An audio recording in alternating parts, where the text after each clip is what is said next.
And welcome back. We take a focus now on basketball, where the maiden edition of the Nigeria Sports Outreach basketball tournament is set to kick off from Friday, December 20th through to Sunday, December 22nd at the Azin Yako Youth Center Basketball Court, Jos. Organizers reveal 12 teams, including the University of Jos basketball team, DK Pillars A and B, and of Dadinkowa, St. Oliver's of Bukuru teams A and B, and others will be participating in the three-day tournament. And sources reveal the criteria for selection of participating teams depended on the interest shown by teams to the invitations, and with not less than 4 professional players expected to form part of every team. And according to the founder of the US-based non-profit making organization, the Nigeria Sports Outreach, Nanma Yamsat, attractive prizes are said to be won by participating teams, as well as marked prizes for spectators that form a part of the fan zone. The US-based Lindsay Miller, as well as Bekjan, Matawal Mohan, and Philemon Dimka are part of the Nigeria Sports Outreach executives. Registration for the tournament is free, and the tournament commences by 12 noon on Friday, December 20th, with the opening prayer, billed to be offered by former Church of Christ in Nations President, Reverend Professor Pandam Yamsat. I just also let you know that here with us is Yak College of the United States of America in New York City basketball player Nanma Yamsat. You're welcome, Nanma. Thank you, man. Nice to have you here. Thank you, man. And also with us is Martins Mohan, who is currently has actually been a professional basketball player and has played for Tamsa Veracruz basketball team in Mexico. And you're welcome, Mr. Martins Mohan. My pleasure, sir. Sounds interesting. Let's head straight to business. This is one big opportunity for basketball players on the plateau. And I would want to start with you, Nanma Yamsat. What exactly informed this gesture? Well, for us, it's all about giving back. It's all about bringing the community, all the communities back together. Like we remember way back in the day where we had tournaments where everybody came together, like, and it was huge for the plateau. So we're trying to get back to that even more. Not just trying to get back to it, but trying to make it a step forward. Like we're trying to make it even bigger than it was. So for us, it's all about the community. It's all about giving back. It's all about having fun. So I understand you actually played a lot of basketball in the United States of America, and you were part of the National Collegiate Athletics Association. But we'll return to that particular part then. Let's take some focus now on Martin Mohan and why the Azin Yako Youth Center. What exactly prompted that particular venue? What probably should have been the Rampam Stadium, or probably why did you have to choose the Azin Yako Youth Center?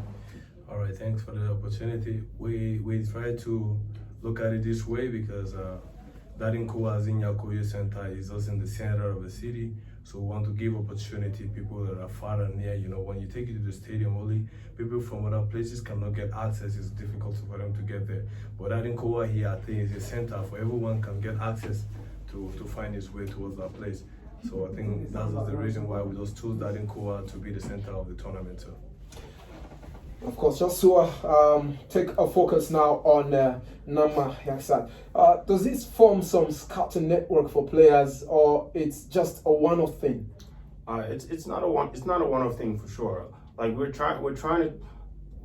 There's so much talent in Just. There used to be so much talent here, and it's not just for people to just come and play and then that's it. No, we're trying to see if it's possible for us to be liaisons between like schools abroad, like teams abroad. Like not just all about like, okay, we'll just come and one and done. No, throughout the year we're trying to keep track of people we've met at this tournament. We talk to kids, we'll help kids. Let's see, okay, what can we do to help you stay in shape? What can we do to help you keep playing at a high pace? Like practice even more, get more stuff. Like it's more than just, okay, let's come give out stuff now and come and do it next year and come and give us. No, like we'll find a way to keep in touch with people, like so that basketball grows. It's an everyday thing. It's not just okay, let's just come and do something 3 days and it's done. No.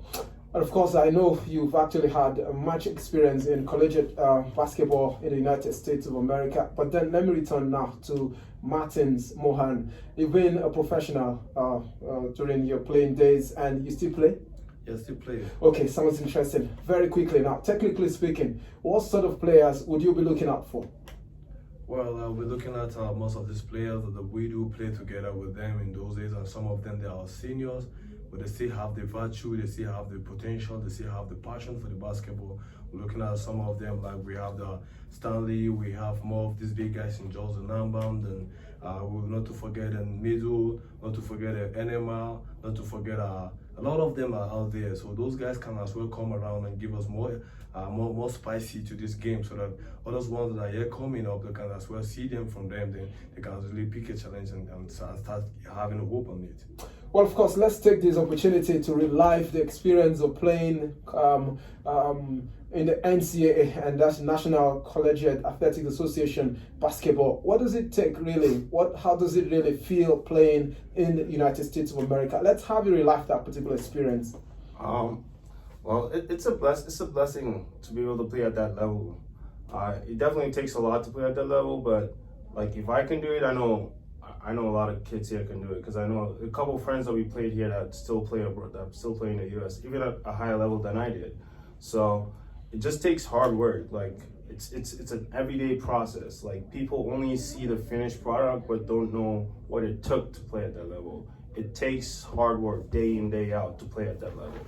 It's not okay, once you get there, you've made it. No, it takes constant work to play at that level. So if you want to play at that level, you just need to put the work in, the time, the effort. That's all it takes. So working and then trying to put the effort. Let's take the last contribution from Martins Mohan. What does it really take to be a professional basketball player and to get to the highest level, get to a level where you actually call yourself a professional basketball player and to success? Yeah, thanks for that. The most important thing out there is, first and foremost, your attitude, respect, hard working, determination, and focus. These are the major things that makes one to be a professional. Once if even you're a professional, you have an attitude, you don't have the good attitude to play on the court or to respect one another, it doesn't make you professional. So I see professional in this aspect based on one, you are a mentor to the upcoming one. Two, you are a person that doesn't drink, smoke, and make the younger ones to humiliate from that attitude. You say bad one. So I'm looking at you being a professional, it has to be somebody that has the attitude, respect, has the mind and determination and hard work. Those are the things that makes you a professional. And of course, just to remind our listener out there that the Nigeria Outreach basketball tournament actually kicks off tomorrow and on Friday, and by 12 noon in the afternoon, the opening prayer by the former Church of Christ in Nations President, Reverend Professor Yamsat Pandam Yamsat would actually be holding. And certainly, organizers say there will be lots of prizes to be won, and the winner takes home 100,000 naira, the second position 30,000 naira, and the third position 20,000 naira. Very quickly, Nama Yamsat, why the golf in prizes?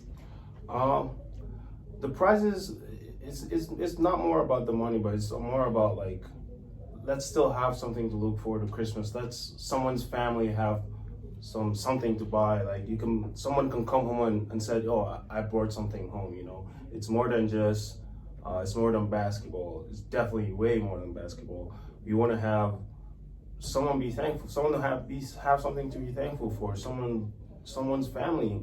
You never know who we're gonna touch. So like that's what it's about. So like we want to, if we're able to do more, which we have something in store, which we're not gonna announce yet, but for sure that's what we want to do, is we want to be able to touch someone that we necessarily won't be able to reach. So that's the idea. Well, thank you so much, Nama Yamsat, for joining us on Sports Update. We'll have a continuing part of this on Sports Arena on Saturday by 8 to 9 a.m. and certainly you'll have much more insight as regards the championship, which starts on Friday the 20th of December to the 22nd. That should be Sunday. And certainly, we say thank you so much for joining us. Mohan Martins, we really appreciate your presence here on Sports Update. And of course, Saturday's Sports Arena will have more details visually as regards this particular championship. Thank you so much. We appreciate your presence. And certainly, we'll head straight to the local scene where the 2019